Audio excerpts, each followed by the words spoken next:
Hey guys, it's George from Gaggia UK. Now in today's video, we're going to show you how to set up your Magenta Plus coffee machine. But before we get into the setup, let's take a quick look around the machine.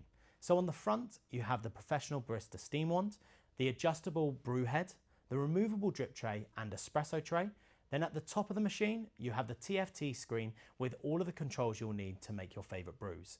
On the side, we have the service door, which reveals the removable brew group. And then at the top of the machine, on one side, you have the water tank, and on the other, you have the bean hopper. So now that we've taken a look around the machine, let's get into the setup. So the first thing you want to do is peel off this sticker, which is right on the front of the TFT screen. Then you can connect your machine to power. It will then ask you to select which language you want your machine in. It will then ask you to fill up the water tank with some water and pop your coffee beans into the bean hopper. Then it's going to ask you to pop a container under the steam wand and brew head. This is because it then is automatically going to go into its priming cycle and water will come out of both of them. Once the priming cycle is complete, it will then ask you to test the level of water hardness with the strip provided. You'll then be able to select the level of water hardness in your area.